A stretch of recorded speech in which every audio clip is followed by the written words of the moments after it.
The next benefit is great availability of information. Web-based systems make it easier to provide access to real-time information. The paper reports that may take days to prepare and distribute can be replaced with online reports and digital dashboards. Since we are done with the benefits, we also have to choose the right format of a business website. Website becomes the face of your brand and organization, and it is very important to put every essential information without compromising the quality of the information. There are some essential characteristics of a good website that we'll be discussing now. The one is easy navigation.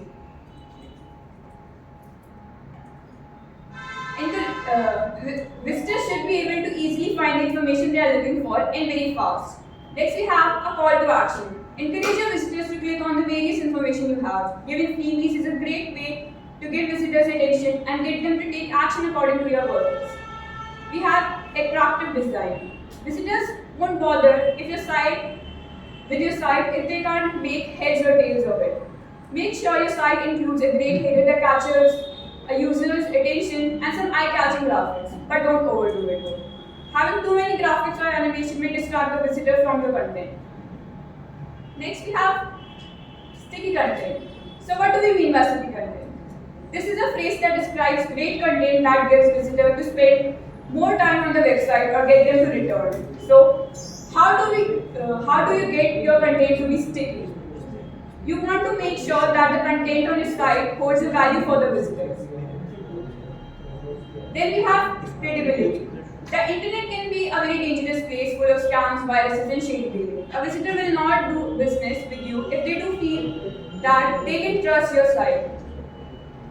So how do some sites seem more credible than others? From the most part, along with the site design, it is the attention to the details. Scammers are often looking for a quick buck, so they put very little effort into their sites. They are small signs the visitor look for, even they determine credibility. Some of these signs include a unique domain name. Then we have mobility. Everyone wants to browse the internet on their own convenience, so why not the same with the websites? Your website should be compatible with any design, be it phone, laptop, or tablets.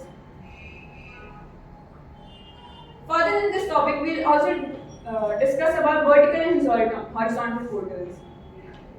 In its simplest definition, a web portal is a specially designed website that serves as a single point of access for information.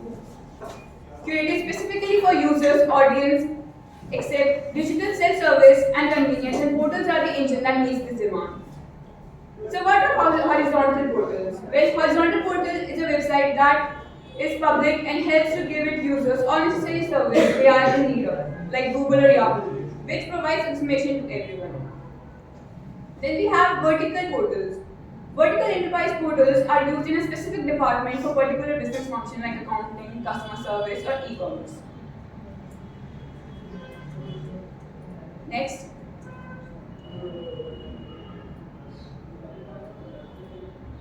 Next, we have setting up the business on the internet.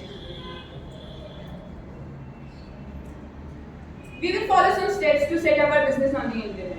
For these steps to be checked, we have to check a good website that has all the products listed. So you should also be picking your products. You should try to find the right product at the right price that will make you profit. You should be having a catalog of your store. Your website have the ability to make payments online. You should be promoting your website. No matter how good your website is or you have cool products. If no one knows about the site, it is a waste of time and money. You should also fulfill your customers' demand. You have to deliver what you sell on budget and on time. Don't forget to add the cost of shipping to the prices. Next. Choosing a good domain name and registering it. Well, a domain name is a unique name for a website. Domain name must be registered. For registering domain names, there are many domain name registration companies. These companies provide interface to search for available domain name, and they offer a variety of domain name extensions that can be registered at the same time. While choosing a domain name, there are some points you should be keeping in your mind. First, your domain name should be short. People don't like to type. A short domain name is the easier way to type, read, and remember. Your domain name should be meaningful. A short domain name is nothing without meaning. For example, 34i4nh.com is not easy to enter or to remember. Select a domain name that relates to your site in a way that people will understand. Third, your domain name should be clear. Clarity is important when selecting a domain name. Avoid a name that is difficult to spell or pronounce. Next, you have to have the give exposure to your website. In order to maximize your site's exposure, consider including a relevant search term in the domain. Of course, only consider this if it still maintains a short, clear, and meaningful domain name. Next, we have website maintenance.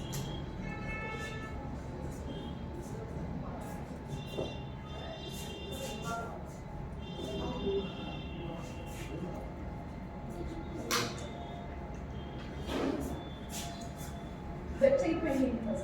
There are many activities from coding to design to content undertaken by the web developers to build your website. However, marketing is not enough for creating a web presence if you want to retain new customers. You must have a website maintenance plan for your business. Next one.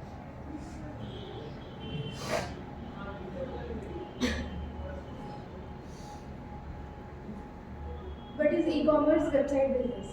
Your website is your first impression to those looking for your products or services. Thus, you need to focus on website maintenance to not only make an excellent impression but a lasting one. Keep the websites updated can be a considerable challenge for any business owner. Plus, your customers are happy if the website is updated and has something new to offer. Also, the Google search engine keeps your site on the top of the listing and ensures that customers always get what they want. So, e-commerce website maintenance is the process of checking and inspecting whether or not an e-commerce website is performing well and is healthy. It is done to pace with the upgraded security levels, unique and fresh content, increasing traffic growth, higher conversions, and making sure your customers are getting an exceptional shopping experience. So, e-commerce website maintenance and support services are the key ingredients for ensuring the success of your online business by strengthening your search engine ranking, SEO, as well as other important factors.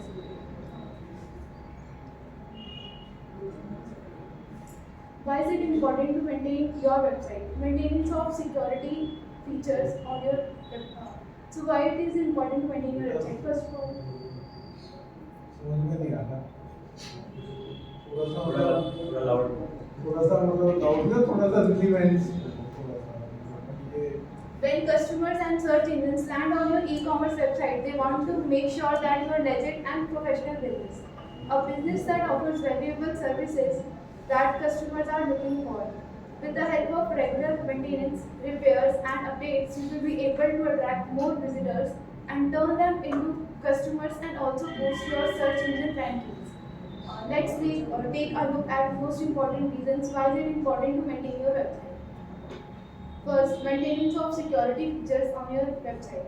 Not only your website data, but it is also your responsibility to protect your visitors' information. Security requirements are the central aspect of website maintenance and are always a priority as even big e-commerce brands are targets for cyber attacks and data breaches. So it is essential to conduct regular scans for your website's security features to check for any suspicious activity to secure your e-commerce website.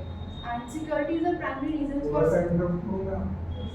Points को break करके लाते हैं तो वहाँ पे इसमें कुछ points हो गया ना जैसे वेबसाइट जो आप डिस्प्ले पे चला रहे हो उनका और अच्छे से अच्छा मतलब जो चीज़ें बोल रहे हो आप तो थोड़ा पॉइंट्स में ब्रेक से यहाँ पे भी डिस्प्ले होते रहते हैं ज़्यादा मतलब लोग कम्युनिकेट करते हैं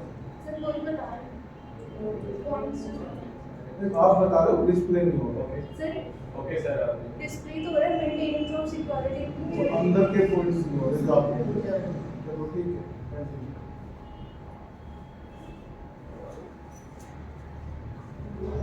Second point, maintenance for a good user experience on a website.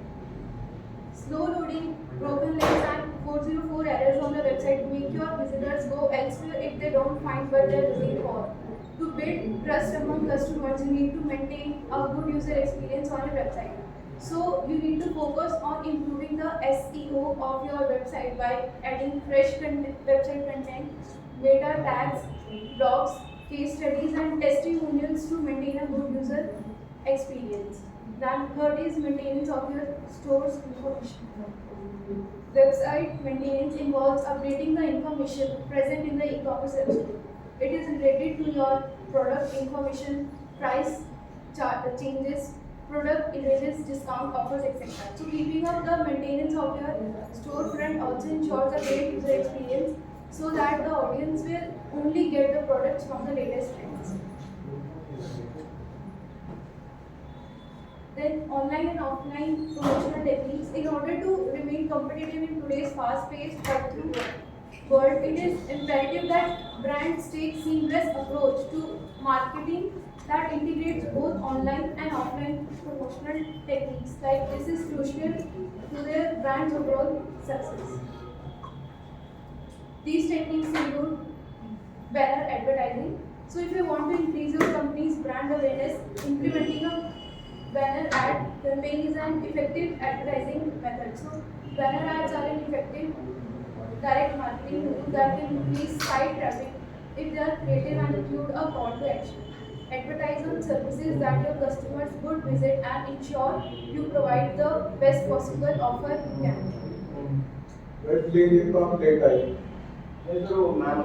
बात मत करो. Second is link strategies. Link strategies provide an effective way for customers to learn about your company through other sites related to your subject. The key developing to an effective program is to identify sites that are not direct competitors but have a similar target market as you. And it is also necessary to find a balance between the amount of traffic that exits your site through a link and the number of people who visit your site through a link on another site. So building links from other sites to your sites also increases your site's relevancy to search engines. Then measuring advertisement effectiveness. First is increased traffic. Website traffic is the number of people who visit your website, and to track the effectiveness of a campaign by comparing traffic data from before and during and after the campaign. A good way to make sure your increased traffic is a direct result of a particular ad campaign is to use a unique promotional code in the ad. Second is conversions. So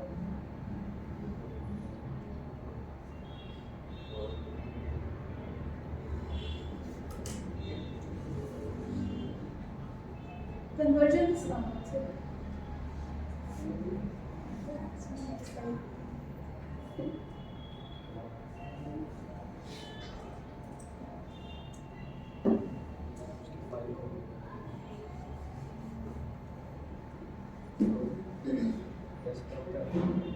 last slide is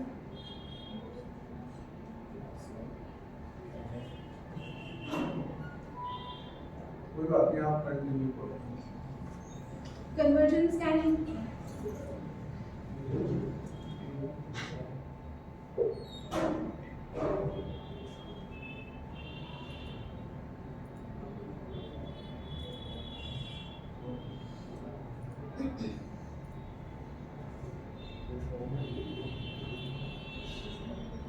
using effective tracking codes to measure the number, frequency, and type of conversion allow advertisers to see which ads are the most effective. And third is reach. Exposure is a key measurement of effective web advertising, measuring the number of people who see your ads to ensuring a successful ad campaign. What is a website traffic analysis? So let's first understand what web traffic is. It is the information about every user that visits your site. So web traffic analysis, as the name suggests, is the process of collecting and interpreting key data points that describe web traffic to and from your site. While the general rule of thumb is the more traffic, the better. Higher traffic numbers alone don't always translate to increased sales or lead generation.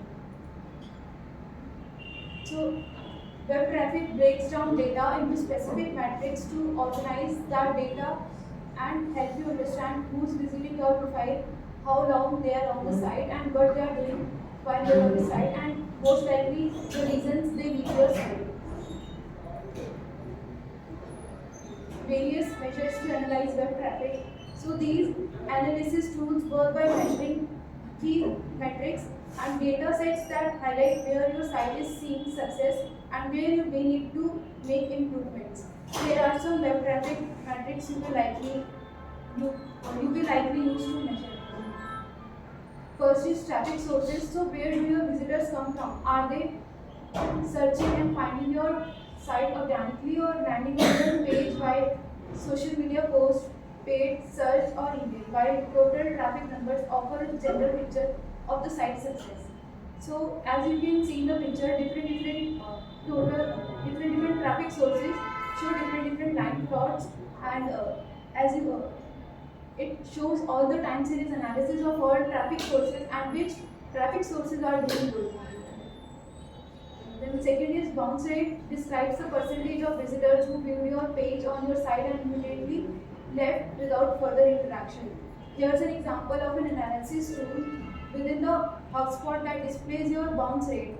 So as you can see in the picture, the bounce rate is 15.18% and 5.46%. It is as much as lower as it should be.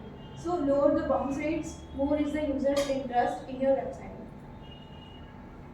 Average time on page. Average time on page is how long visitors spend on any given page on your site. So to make sure to use this metric effectively, pair it with source identity.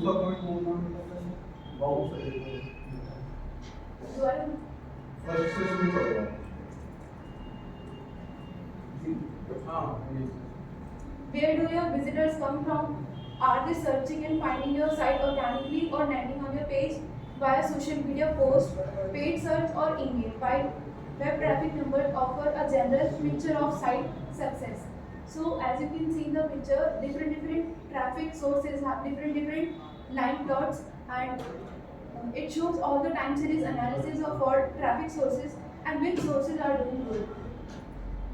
Second is bounce rates.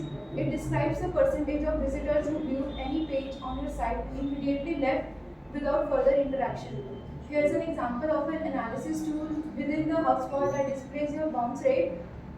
As you can look into the picture, the bounce rate is 15.18% and 4.56%, and it is as much as lower as it should be. Lower the bounce rates, more is the user's interest in your website. Average time on page. It is how long visitors spend on any given page on your site. So as you can see, the average time on page is 1 minute, and it is next is conversion rate. This refers to number of users that convert before leaving your site. Higher conversion rates means more qualified leads and an increase in sales.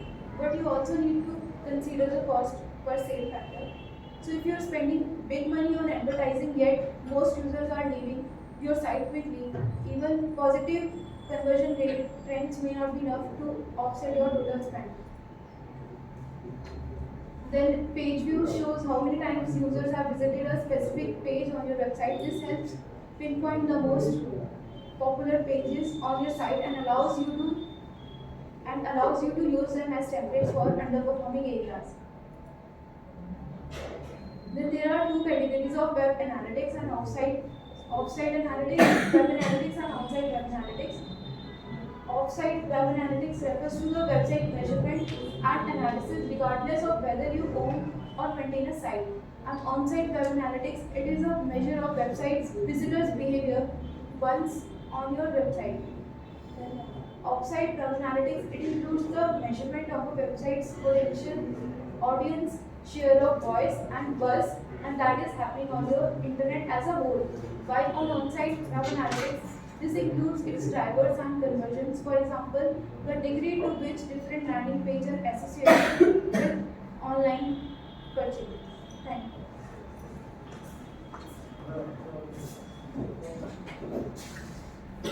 So now we will be talking about a very interesting file. It's called the log file. It's stored on the server side. And what a log file stores is that it stores all the raw information that is related to a particular server. All the requests that a client, a web crawler, a bot, or a user agent makes to a server is stored in in the form of raw information in the log file. So let's take a look at the definition. Logs provide a record of every website resource requested from every browser and user agent, and that makes them very powerful to a webmaster or a server maintainer, a person who maintains the server. So let's take a look at how an entry looks like, what an entry looks like in a log file. Next slide. So this is an example of a single line on the log file. In the beginning, we have the IP address of the client that has requested a resource from our server. Then we have the two hyphens that we see. Those are basically the name of the client, and they are empty as long as the user is not logging into our server. So since our website is open to all, they are blank. Next, we have the time and date of the connection. So this particular connection in this example was made on 11th of December 2018 at 11:01 p.m. 28 seconds, and 0600 refers to the time zone of the client, and in this particular case it refers to New Zealand. Then we have the HTTP request that was made from the user, and in this particular case it is referring to page address.html, and then HTTP refers to the protocol that is being used. 200 refers to the client, what the server responded, so it's the server response code, and it basically 200 means that the file was fetched successfully, so it's a success code. And 182 refers to the amount of bytes that were transferred from the server to the client. Next slide. So since we'll be utilizing log files for search engine optimization, we'll be looking at how we can analyze log files for our benefit for SEO. The first one is spider trap. So what search engines do is that they web crawl a website for content, and then they index all of it. So we can see what web crawlers are crawling a website, for example, Google, Bing, etc. Then we have sometimes what hackers do is that they post spam links on our website. So users click those and they waste their time actually. So we can see what spam links what our website is redirecting to, what spam links our website is redirecting to. And we can also look at all the error responses that the server is sending us. We can also check where are most of what countries our clients are connecting from, and then we can also see what are the stories, what are the paths that our clients are taking through our website. For example, they're clicking on this particular link, then they're clicking on that particular link. So what is the track record of that story? Next slide.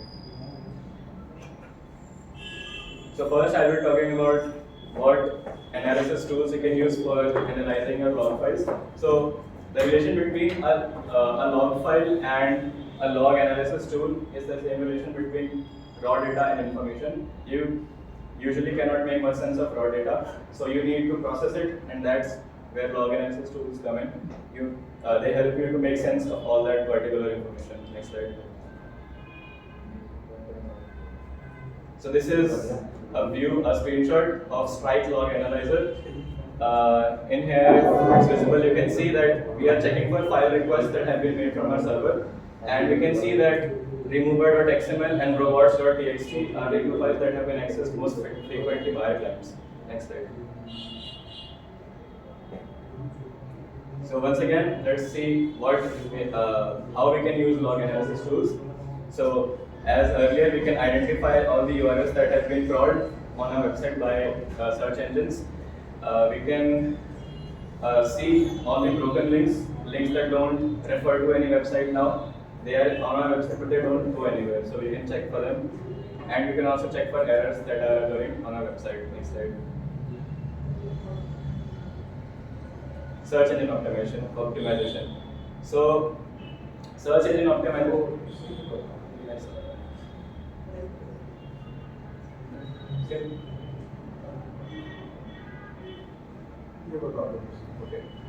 So there are three elements of an SEO. The first one is keyword.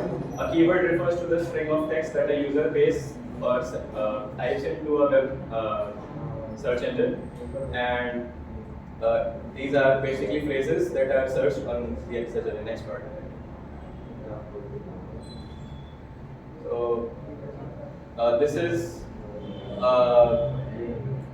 the information about all the keywords that have been typed into Google related to the word car.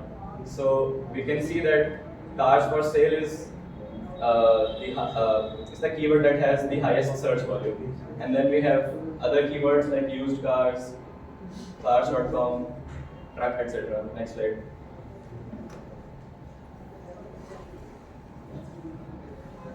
So the second SEO element is metadata. So what metadata refers to is that whenever you make a Google search, you see a bunch of hyperlinks that come up, and under them there is some information which describe what you're going to find when you click that particular link. So with help of that metadata and all of that information, a user decides whether he is going to click on that particular link or not. So it's very important when we're deciding metadata for a website. Next slide. So this blue line, the blue link that you see, that's the metadata title. Then you have the metadata description, and all of this combined is called the metadata. Next slide. The third element is backlink. So backlink refers to all the other websites apart from our website which refer to the pages in our website. So it is very important for SEO as it helps provide authenticity to our website. Next slide. So in this particular image, we can see that for our website, there are 803 websites that refer to this particular link. Next slide. So now we'll be talking about some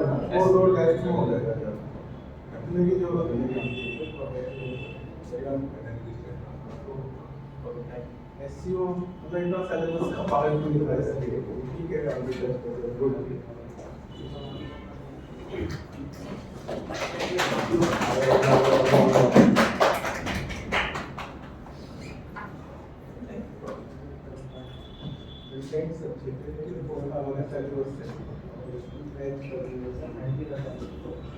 So we'll be moving forward with payment gateways for online payments. We'll be looking forward to what are the gateway payments that are available now right now, what are the statistics for the same. So firstly, for some information, next slide. In 2002, it is estimated that more than 80% of US purchases will be accomplished using a method other than cash. Additionally, from 2020 throughout 2025, online payment transactional values are likely to grow more than 15%.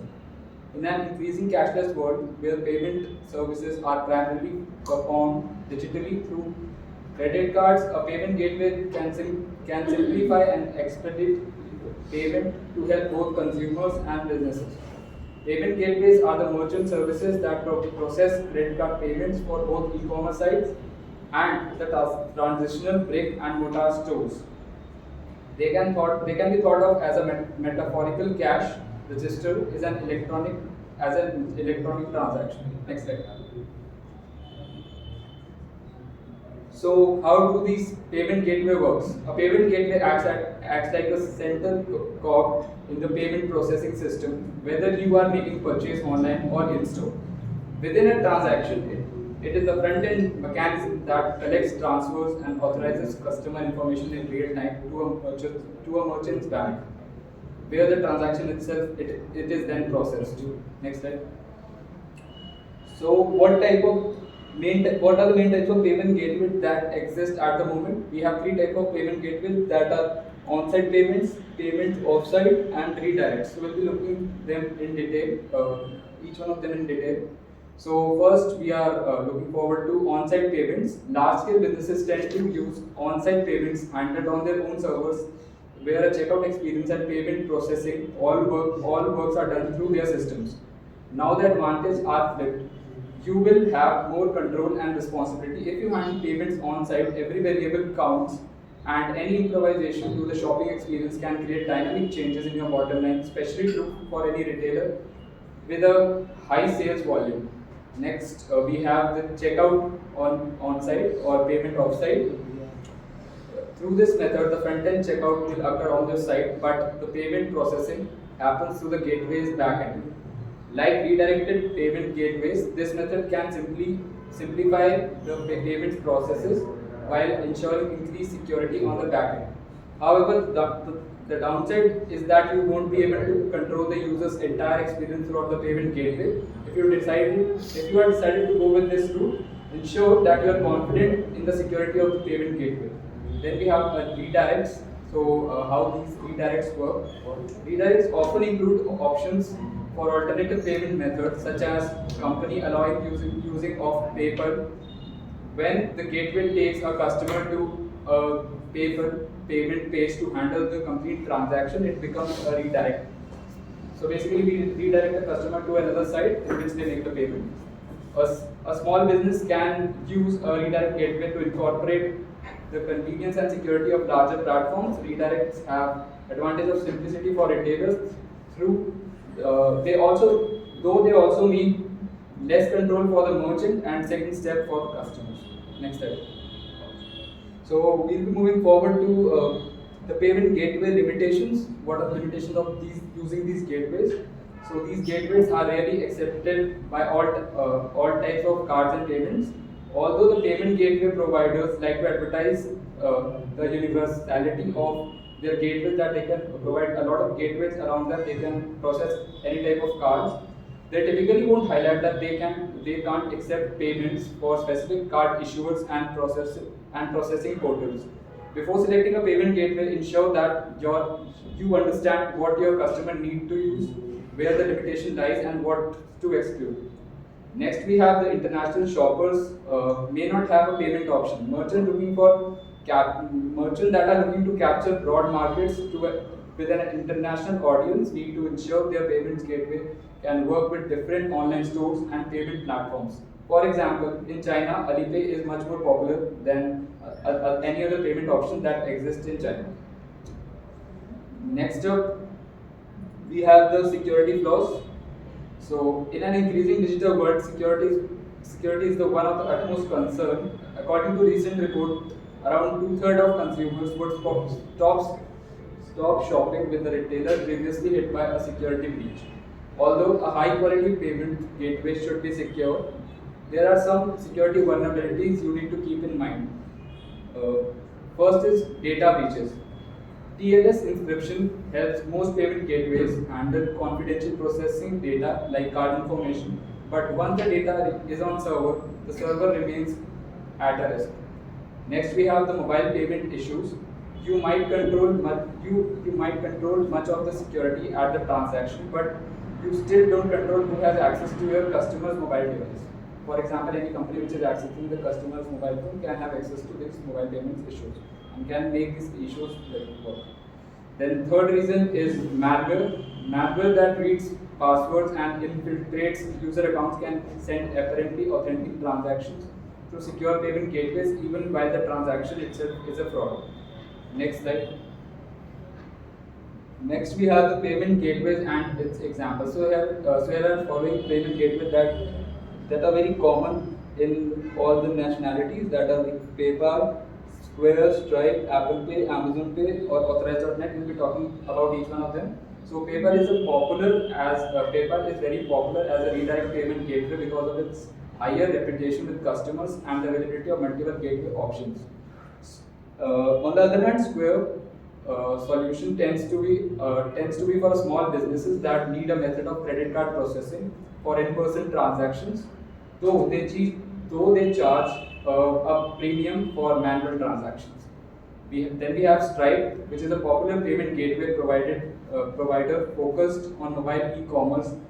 That is a service on a web, that is SaaS, non-profits and platform-based payments. Stripe is also capable of handling companies with large volumes of data or transactions. For example, a rideshare company, Lyft, uses Stripe to power its mobile fleet of over 7 lakh drivers. Then we have Apple Pay, which is very common for the people who use Apple. Simple. That's next step. So here we come to the commerce payment security. So here are some security methods that can be assured to ensure that customers is safe at any point of time. First is secure customers' credit card information. Merchants under the obligation to provide customers' credit card information once it is used to complete the transaction. Even more so, while accepting payments from customers online, the Federal Trade Commission recorded a 70% increase in reported credit card frauds in 2021, with online shopping accounting for $392 million of the total of $5.8 billion in fraudulent sales. Next, we have ensure a secure website login for your customers. Hackers can steal your customer's account.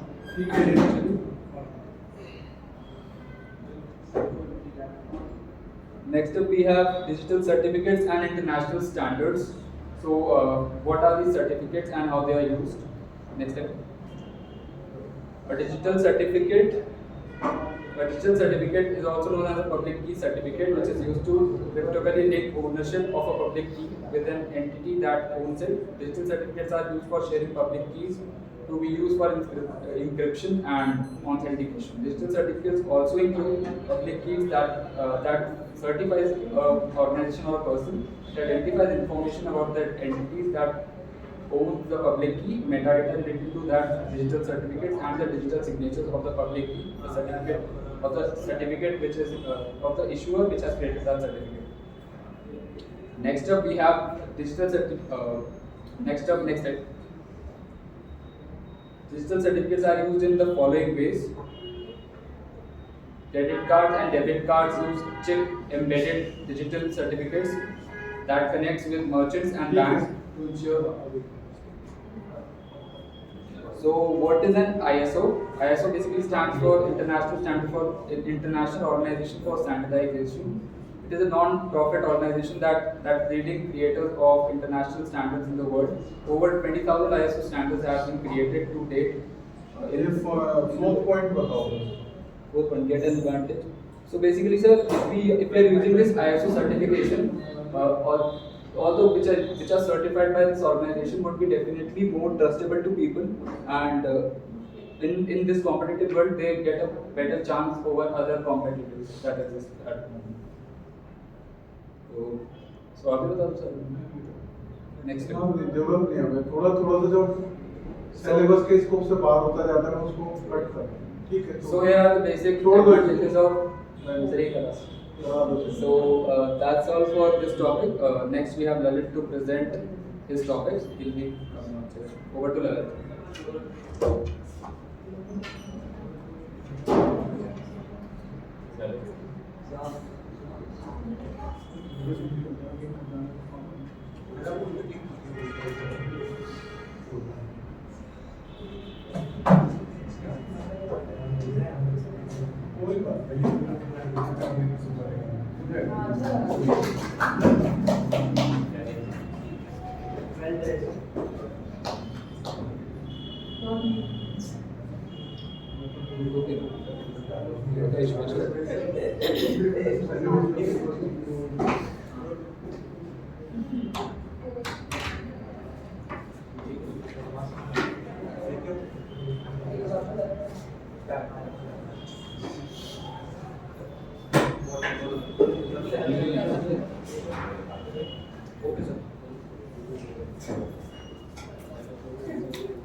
कौन सा topic रह गया बेटा? Sir web developer है. Web का branded servers हो गया और जो टूल्स हो गए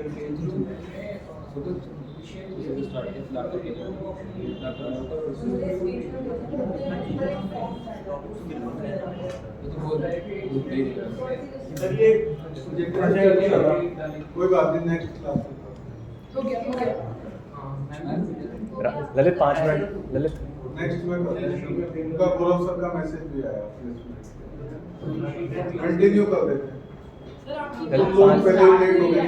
ललित 5 मिनट्स में कर देगा सर आपकी क्लास स्टार्ट हुई अभी स्टार्ट हुई है नहीं मैम, कंप्लीट होने वाला कंप्लीट होने वाला हाँ 5 मिनट्स में कर दे करते हैं ना आराम से बैठ जाओ, आपकी चेयर पे आ जाएगा। मैं देख आगे क्लास में तो करते बैठ 104 पे जाना। कोई बात नहीं बेटा, नेक्स्ट टाइम कर लेते। देखो तुम पहले ही डिले कर रहे थे।